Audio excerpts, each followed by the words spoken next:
নমস্কার ভিউয়ার্স, বীরগুলোর পক্ষ থেকে আপনাদের স্বাগত।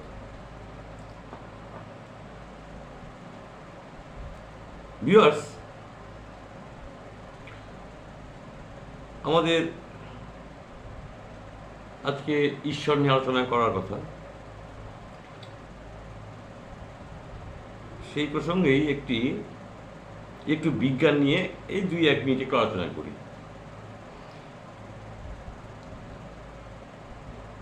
আচ্ছা ভিউয়ার্স, বিজ্ঞানী নিউটনের কথা তো সবাই জানেন, বা তার যে মাধ্যাকর্ষণ সূত্র সেটা আপনারা প্রত্যেকেই জানেন। এটা নিয়ে আমি আর ডিসকাশনে যাচ্ছি না। উনি প্রমাণ করেছেন কি? নিউটন প্রমাণ করেছেন যে পৃথিবীর একটা মাধ্যাকর্ষণ শক্তি আছে। এটা কিছু যে কোনো জিনিসকে সে নিচে টানবে, উপরে যাবে না। একটা আপেল গাছের নিচে উনি বিশ্রাম নিচ্ছিলেন, একটা আপেল পড়েছিল। আপেলটা কেন নিচে পড়লো, কেন উপরে গেল না, এই নিয়ে উনি বহু থিসিস পরীক্ষা নিরীক্ষা করে প্রমাণ করলেন যে পৃথিবীর একটা আকর্ষণ আছে। শুধু আপেল কেন, একটা 10 টন ওজনের যে পাথরের চাই ফেলে দেওয়া হয়, তাও পৃথিবী টেনে নেয়। পৃথিবীর একটা আকর্ষণ শক্তি রয়েছে। এই তো মাধ্যাকর্ষণ শক্তি। ভিউয়ার্স, আপনারা কি বলছেন, তাই তো? এবারে এই মাধ্যাকর্ষণ শক্তিটা একটা কিন্তু সীমারেখা পর্যন্ত রয়েছে। আমি এক্স্যাক্টলি কিলোমিটারটা বলতে পারছি না আপনাদের, মানে পৃথিবী থেকে সেই দূরত্বটা কত, একটা সীমারেখা রয়েছে। সেই পর্যন্ত যে কোনো বস্তু পৃথিবী টানবে। এবার সেই সীমারেখার উপরে যখন আপনি যাবেন, তখন আপনি সেখানে ভাসমান অবস্থায় থাকতে পারবেন।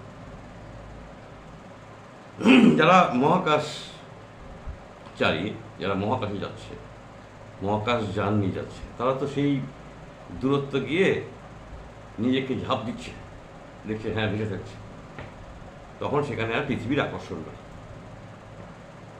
সেটা কিলোমিটারটা আমার ঠিক এক্স্যাক্টলি মনে পড়ছে, মেমোরিতে নেই। ইয়াস, আপনারা জানলে বলবেন যে পৃথিবী থেকে তার দূরত্ব কত। যাই হোক, এই যে একটা লং ডিস্টেন্স পর্যন্ত পৃথিবী যে কোনো বস্তুকে টানছে, আকর্ষণ করছে, এটাই উনি প্রমাণ করেছেন, নিউটন।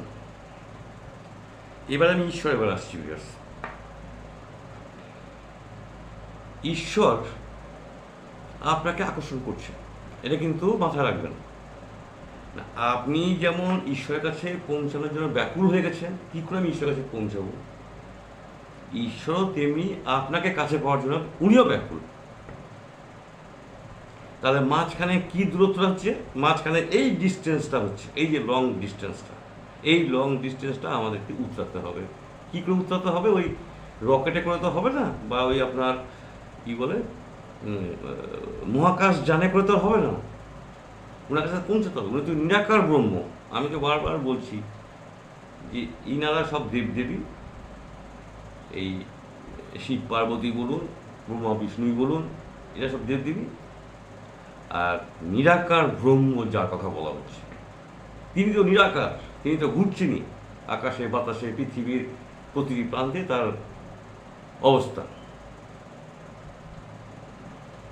তাহলে আপনি যেভাবে ওই ওই সীমারেখায় পৌঁছিয়েছেন, একজন মহাকাশচারী যারা, তারা যেভাবে সেখানে পৌঁছেছেন, বা চাঁদে যাচ্ছেন, বা সূর্যে যাচ্ছেন, বা মঙ্গলে যাচ্ছেন, তো এইভাবে ওনারা গিয়ে সেখানে পৌঁছাচ্ছে। কিন্তু এবার আমি যেটা বলতে চাইছি, এই যে ডিস্টেন্সটা, এই ডিস্টেন্সটা আমাদেরকে জপ তপ করে গেতে হবে।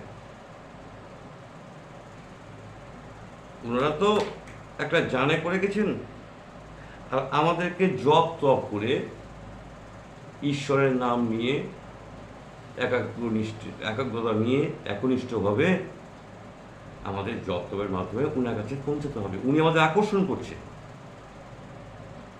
যখন আপনি সেই লেভেলটায় যাবেন, যে লেভেলটার কথা আমি বুঝালাম, যেখানে পৃথিবীর আকর্ষণ নাই, সেই লেভেলটা যখন আপনি যাবেন, তখনই তো আপনার ঈশ্বর প্রাপ্তি।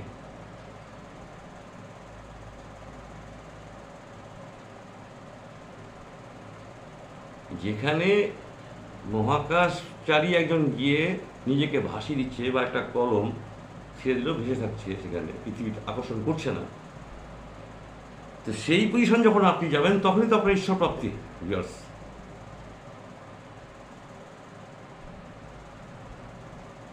কি বুঝাতে পারলাম? আপনাদেরকে ওই কোনো কিছুর উপরে নির্ভর করে, বা কোনো একজন ভণ্ড সাধু খপ্পরে পড়ে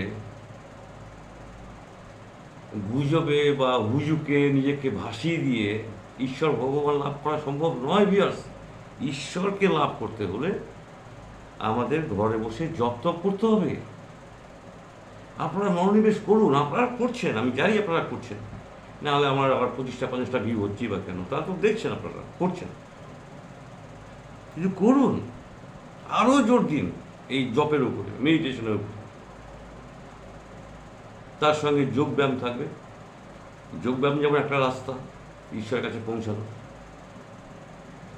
জীবে প্রেম করে যেজন, সেই জন্য এর আগের দিন আলোচনা হয়েছিল, গত শনিবার দিন বিবেকানন্দের, ওটাও একটা রাস্তা। সেগুলো তো আমাদের রাস্তা, সিঁড়ি হতে পারে। এই সিঁড়িগুলোকে টপকাতে হবে। শুধু জপ তপ করলে তো হবে না, এগুলো করতে হবে। জীবের প্রতি ভালোবাসা রাখতে হবে, যোগ ব্যায়াম করতে হবে, ইত্যাদি ইত্যাদি। কিছু কিছু সিঁড়ি আমাদের রয়েছে। কিন্তু ভিউয়ার্স, আপনাকে মেডিটেশনে জপ দিতে হবে, মেডিটেশনে মনোসংযোগ করতে হবে, মেডিটেশন আপনাকে সূক্ষ্মভাবে করতে হবে। এখানে এক বিন্দু যাতে ফাঁকি না থাকে। একবেলা খাবার না জুটুক ভিউয়ার্স, খাবো না, ঠিক আছে, কিন্তু ওইটা একবেলা না করলে হবে না। আমাদের মানসিকতা তৈরি করতে হবে। ধরুন বাড়িতে অভাব, চাল নাই, রান্না হচ্ছে না, ঠিক আছে, না হোক, কিন্তু আমাদের বসতে হবে, ওই জল খেয়েই করতে হবে। আপনার কি লাগবে, আপনার কি প্রয়োজন, সব উনি দেবেন, আপনার চাইবার কিছু নয়। কিং পার্থায়নি হে পরম মহেশ্বর, স্তমায়ব শান্তি বিরোদাসীন ন, কি চাইবো বহু তোমার কাছে? কিচ্ছু চাইবেন না, সব উনি দেবেন আপনাকে। শুধু আপনার উদ্দেশ্য বা আপনার লক্ষ্য মহৎ হতে হবে। আপনি একদম সাচ্চা এইভাবে তুলুন, আপনি ঈশ্বর লাভ করতে পারেন। ঈশ্বরও বলাই তো আপনাকে পাওয়ার জন্য।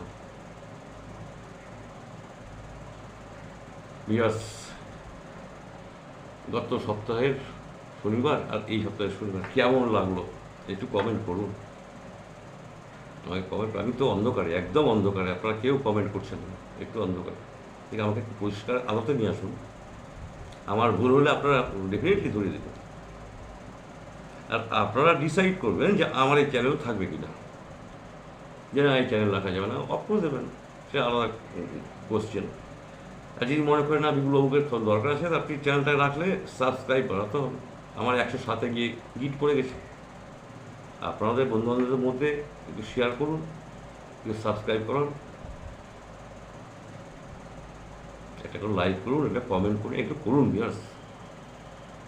আমি ধরে নিচ্ছি আপনারা আমার গুরু ভাই যারা দেখছেন, সম্ভবত, আমি জানি না কোথা থেকে দেখছেন,